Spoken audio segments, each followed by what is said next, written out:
Thank you. When I turned 50, I decided to make a big shift in my life. I started following you. And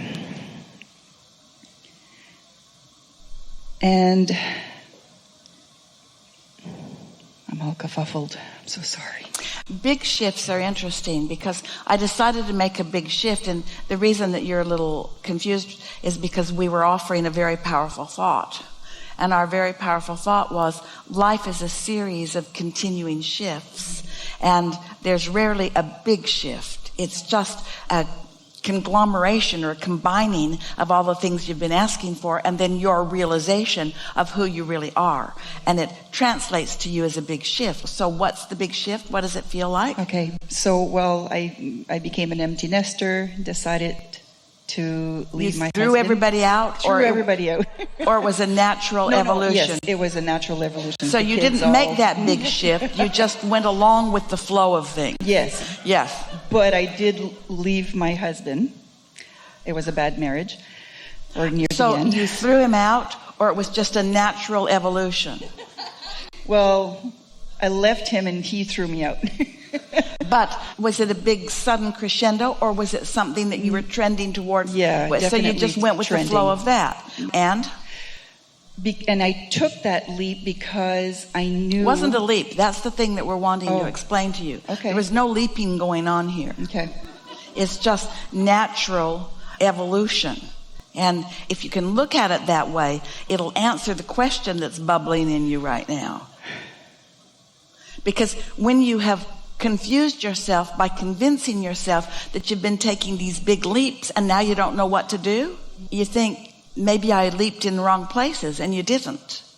It's just this natural unfolding of things. So it's not a leap. It's a natural unfolding of things. It's a fulfillment of what your life caused you to ask for. It's things working out for you. It's things evolving. It's the path of least resistance. It's everything's right on schedule. Everything's right on track. Everything's unfolding perfectly. Can you feel the intensity with which Sometimes. Right now, can you feel the intensity with which we are wanting to call your focus? A little bit. Because you want to talk like you're lost and you're not. You want to talk like you don't know where to leap next. And so that's why we're talking to you in the way that we are. Okay. Well, I heard you say you can have or be or do anything you want. Yeah. Okay. And I decided I'm going big. I daydreamed about what it was that I wanted, and I felt the emotions. It feels so good. We like that, but we want to clarify something. This is going to help you. Okay. When we say you can be or do or have anything that you want, we never meant that all of a sudden you could just start making a list. What we meant was all of your life you've been launching those rockets of desire, and they've culminated into really wonderful, fantastic things. And that when you cool your jets and trust yourself and like yourself more and meditate more and quiet your mind more, that then the path lights up for you that leads you to all of that. Does that make sense? And can you feel the difference? I really do, yeah. And I think maybe that's the problem. Maybe I'm not meditating enough because I don't. You're trying to figure it out with your head. Yeah. And this conversation is what we were talking about earlier. You've got step 1 and step 3 mixed up. You think that right now that your work is to make a decision about how to create your life. And we want to say, you've already been creating your life. It's already created and it's already in the vortex. And you want to say, well, I need to figure it out now. And we want to say, it's already all figured out. What you want to do is just relax and love yourself and trust more and wait for impulses and follow the impulses and see where the impulses lead, because the impulses will lead you to the path of least resistance, and the path of least resistance will lead you to all your hopes and dreams. That's how it works. Okay. And can you feel the difference in the distinction? Absolutely. Yeah. We were visiting with a woman one day some years ago, and she was talking about how she wanted to have a baby and couldn't get pregnant and wanted to have a baby, and it was a small group. It was when Jerry and Esther first began going to Los Angeles, and every 6 months they'd go back, and every 6 months she'd get in the hot seat, and every 6 months she'd say the same thing. And finally, after about 2.5 years, she got in the hot seat and she announced to everyone that she was now pregnant. And most everybody knew most everybody, and everyone was very glad that she was now getting what she wanted. And we pointed out to everyone that she still didn't have a baby. She talked about wanting to take her baby trick-or-treating and wanting to do this with her baby and wanting to do that. And she was pregnant and the baby was coming, but the baby hadn't come yet, and yet she was satisfied as if the baby were already there, because she was now believing in the viability of the baby. And so it caused us to talk about the gestation of things, how relaxed she was now that she knew that there was something in the vortex, so to speak, in the process of becoming. And so we wanted to help everyone who was in the room understand that you all have these vortices with this vibrational version of what you want in there, coming together, cooperating with each other, and that your work, like her work while she was pregnant, she didn't have a long list of things that she needed to do to move her pregnancy along. You understand what we're getting at? In other words, there's a natural allowing of things to unfold, and that's what we're wanting you to feel about your vortex, that it's full of the components and it's in the process of becoming. So your work isn't as pointed and defining of things as you sometimes think that it is.